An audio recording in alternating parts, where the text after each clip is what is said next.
E foram apontados erros graves no orçamento do estádio do Flamengo.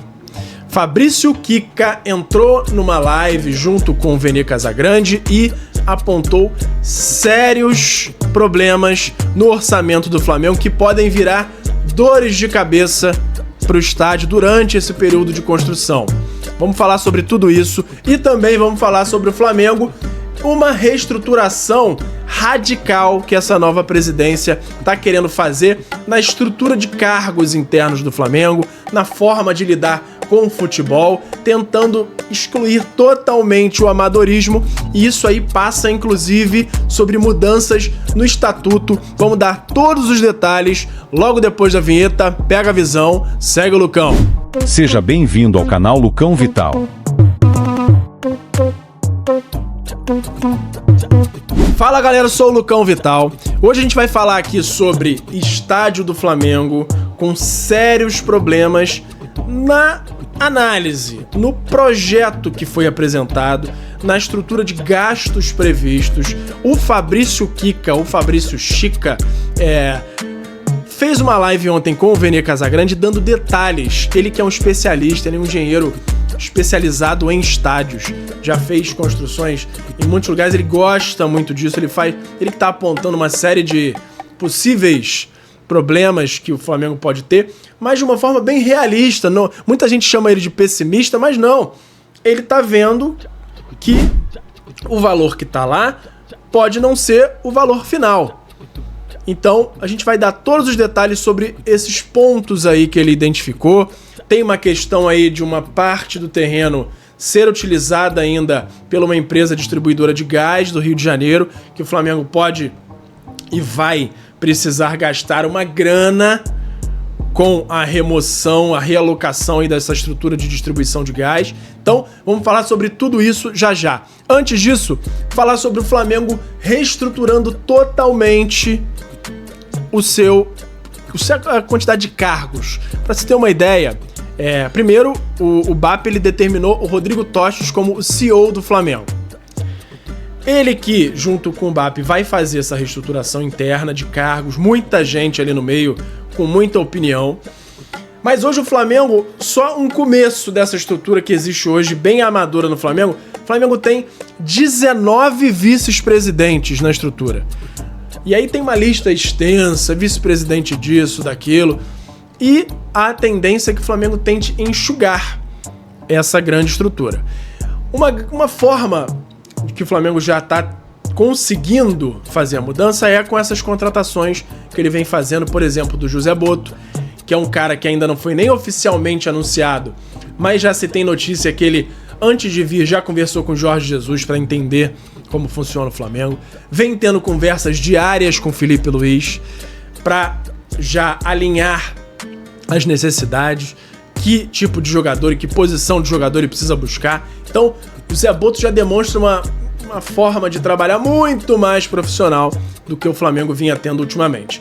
Agora, a mudança mais pesada, que é a estrutura de cargos internos do Flamengo, passar a colocar cargos remunerados, que a gente sabe que não tinha no Flamengo muita gente sendo remunerada, então eram basicamente sócios, pessoas antigas no clube, que não tinham aquela formação específica no que ele ia atuar, mas como eram conhecidos, eram amigos lá dentro, assumiam esses cargos e acabavam tendo responsabilidades muito grandes em relação à formação, a conhecimento na área. Então o Flamengo está tentando buscar mudar essa estrutura.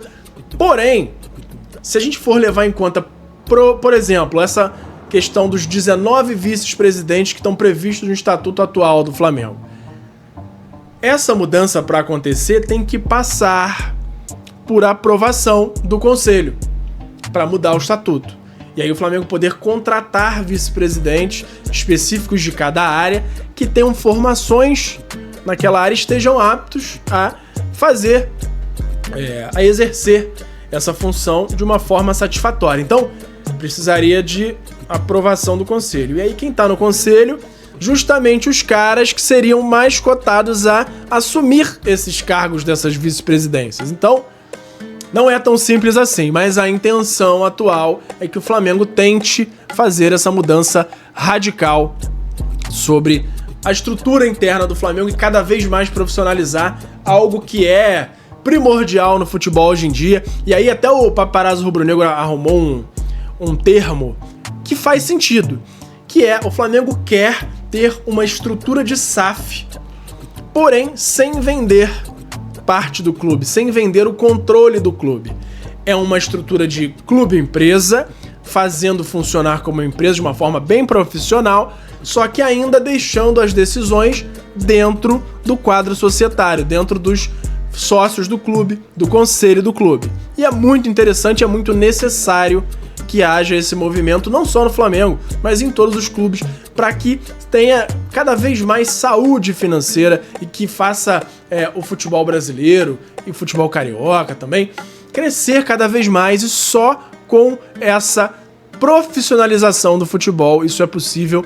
Não tem mais espaço para aquele perfil de cartola que a gente tinha antigamente. Não preciso nem citar nomes aqui, nem tão antigamente assim, né?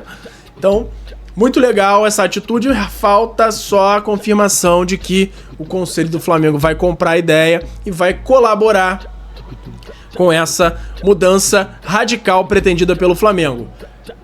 A presidência atual do Landim, do Dunche, já não está demonstrando querer colaborar muito, porque não está nem abrindo as informações para a transição que poderiam já abrir, vão deixar só pro dia da posse, no dia 18. Então o Flamengo já poderia estar andando um pouco mais, só vai começar no dia 18 por conta dessa birra aí. Inclusive tem a informação de que eles ficaram um pouco mais chateados e ficaram menos... colaborando menos com a transição depois que houve aquele encontro do Marcos Braz logo no dia seguinte da eleição, almoçando lá com o BAP, tirando foto. Então isso aí piorou ainda mais a relação, ficou um clima meio esquisito, e aí estão dificultando um pouquinho essa transição da presidência atual do Landim pro BAP. Quem perde é o Flamengo com isso tudo. Vamos continuar acompanhando para qualquer atualização sobre essa estrutura aí do Flamengo eu trazer aqui para vocês. E agora vamos falar sobre o estádio do Flamengo. O Fabrício Chica fez uma live com o Vene Casagrande no sábado à noite, falando alguns pontos que ele identificou que podem ser problemas para o Flamengo, podem ser dores de cabeça durante esse período de construção do estádio para o Flamengo. Ele que disse que um dos pontos principais pode ser a questão da Naturgy, a antiga SEG, que tem direito aí a uma parte do terreno que ele opera hoje, inclusive tem tubulação de gás passando em uma parte do terreno lá do gasômetro, e é previsto no edital de compra que o Flamengo fez do terreno que ele teria que ser responsável, teria que arcar com essa realocação, com essa remoção da estrutura de gás atual da SEG e da Naturgy. Porém, não é só tirar e colocar em outro lugar, que já teria um custo muito grande. Além disso, ele precisa negociar antes com a SEG, com a Naturgy. E isso aí, nessa negociação, pode envolver mais dinheiro, além de só arcar com essa realocação. Para a SEG, para a Naturgy, foi até dito pelo próprio Fabrício, não tem muito sentido eles baterem o pé, não quererem sair de lá, porque para eles, desde que seja realocado, não tem problema. O que importa é continuar tendo fornecimento e que eles não tenham gasto com isso. Porém, aí que está o problema. No orçamento que o Flamengo divulgou naquela apresentação que o Landim fez junto com o Rodrigo Dunche, não está previsto. E aí eu já tô deixando aqui para vocês até a lista de gastos que foi apresentada pelo Flamengo, não está previsto isso. Então, claro que o orçamento que o Flamengo fez de dinheiro que vai entrar com cadeira cativa, com naming rights, com vendas do evento de abertura, uma série de outros, com o potencial construtivo da Gávea, que deve entrar um dinheiro a mais, tem uma gordurinha, mas A gente sabe que muita coisa que está com valor precificado X nesse orçamento inicial pode mudar, e tem essa questão aí do gás. Tem outras coisas que podem vir a acontecer de imprevistos no terreno que podem aumentar e muito o custo. Ele citou também, num vídeo que eu fiz há um tempo atrás, sobre o telão, que o telão que o Flamengo botou lá na estrutura, pelo menos no projeto inicial, ele tem uma previsão lá, se eu não me engano, de 100 a 150 milhões de reais. E o Fabrício disse que um telão 360, baseado nos estádios mais recentes construídos pelo mundo, principalmente por conta da posição que está no projeto, que seria um telão na beirada ali da estrutura do teto, demandaria uma mudança radical no reforço dos estádios comuns. E isso, junto com o valor do telão, pode chegar até a 50 milhões de euros. E aí isso já pularia para mais de 300 milhões de reais. Então, é um exemplo só. É claro que já tem gente no Flamengo dizendo que esse telão seria bancado por patrocinadores, e aí o custo do Flamengo seria só esse reforço de estrutura. Então, tem uma série de caminhos. E aí ele mesmo deu algumas frases bem impactantes, mas bem interessantes. Eu não vejo ele como pessimista, eu vejo ele como um especialista, ele que é engenheiro e é apaixonado por essa questão dos estádios mundiais. Se vocês tiverem um tempo depois, vão lá, tanto nessa live que ele fez com o Vene Casagrande, quanto numa entrevista que ele deu pro BarbaCast, falando muita coisa sobre o estádio. É um cara que, inclusive, se eu fosse o BAP, eu traria pro lado dele para apoiar na construção do estádio, para fazer essa consultoria, porque é um cara que traria muito, agregaria muito a esse projeto. Então vamos lá. O que ele falou no início, quando ele acabou de falar sobre os pontos que ele viu? Ele falou o seguinte: tá claro que o projeto tem muitas falhas e vai ser mais caro do que tá no papel. E aí, quais seriam essas soluções que ele viu? Para complementar a renda do Flamengo, porque primeiro ele disse o seguinte, vamos voltar. Para esses gastos que o Flamengo vai ter a mais, ele disse que o Flamengo tem aí duas soluções principais, que são, primeiro, enxugar o custo do estádio, mudando o projeto. E aí pode passar pelo telão, pode passar pela quantidade da área construída. Ele falou que não tem muita chance de mudar a capacidade máxima do estádio, porque isso já está no edital. O edital prevê uma capacidade em torno de 70 mil lugares, então não diminuiria isso. Porém, o Flamengo tem outras formas de diminuir os valores com detalhes do estádio, com acabamentos diferentes, com outros materiais, com mudança no tipo de telão, mas, além disso, o Flamengo pode precisar aumentar a arrecadação. E aí, esse aumento de arrecadação pode ser nesse período de 24, que a gente tá para 25 até 2029, uma mudança no perfil do Flamengo, que pode passar muito pelo José Boto, que é o perfil de contratações.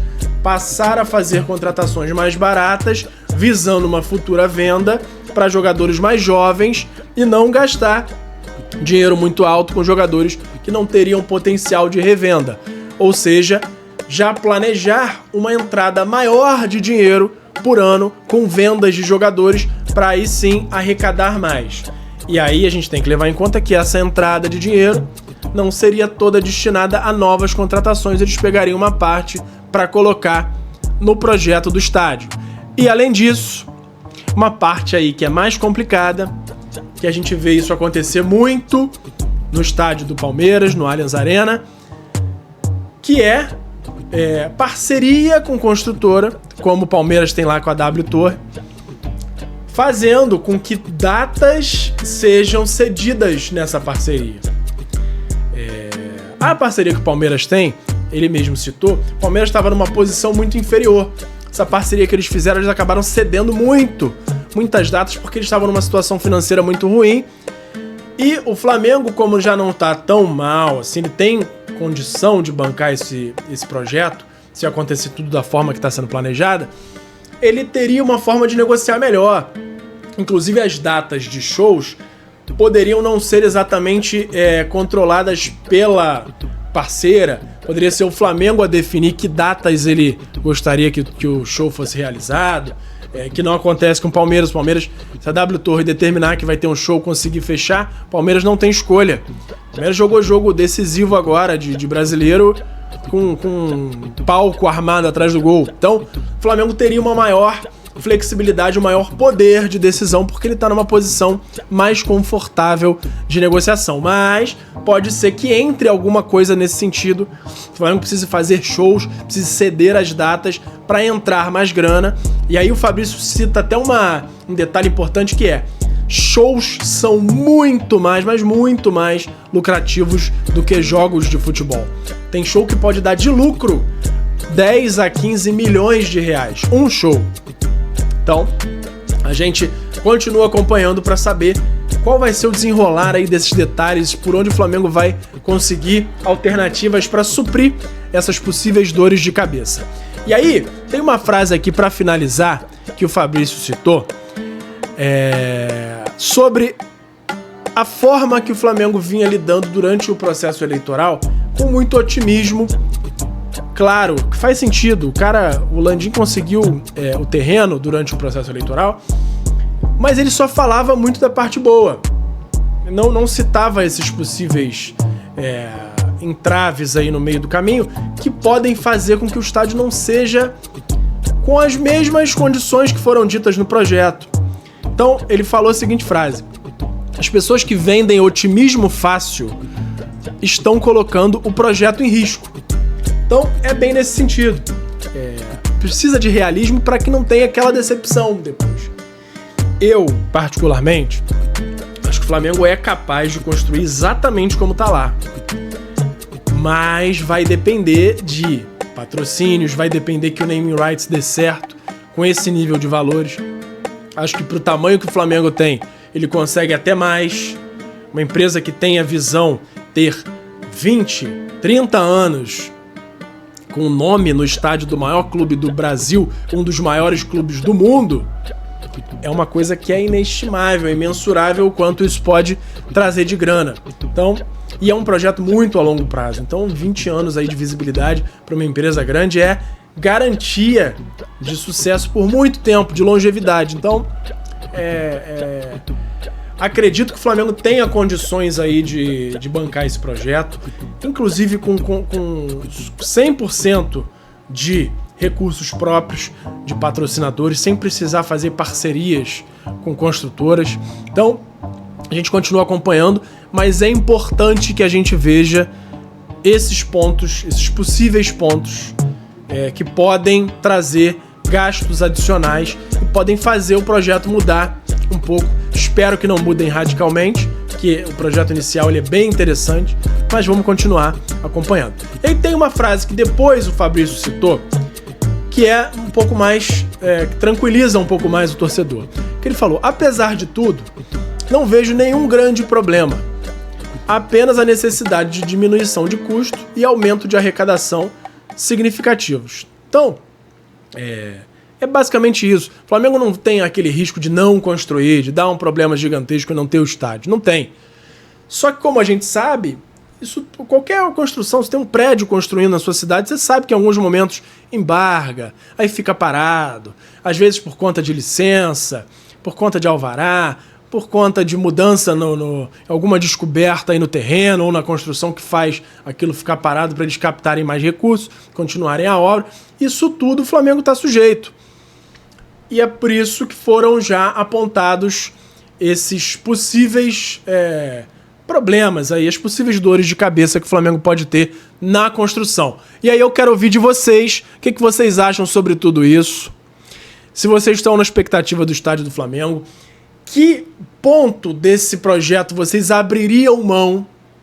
Por exemplo, o telão, por exemplo, essa questão aí de fora com as lojas, com o hotel. O que vocês acham que o Flamengo pode abrir mão para fazer o projeto ficar mais viável? Ou se vocês acham que o Flamengo tem toda a capacidade de captar esse dinheiro, se vocês concordariam com uma possível parceria do Flamengo para esses shows, em que condições vocês acham que podem ser os melhores. Vamos continuar acompanhando isso tudo aí e eu peço a vocês para se inscreverem aqui no canal para a gente trazer todas as novidades do projeto do Estádio do Flamengo. Além disso, peço para vocês curtirem esse vídeo, compartilharem com os amigos, comentarem o que vocês acham e me seguirem em todas as redes, no @LucãoVital, no Instagram, no YouTube e no Twitter, no X, e no @Lucão_Vital, no TikTok e no Kawaii, beleza? Pega a visão, segue o Lucão e até a próxima. Valeu! Obrigado por assistir. Não se esqueça de deixar o like, se inscrever no canal, ativar o sininho das notificações e nos seguir em todas as redes. Até a próxima!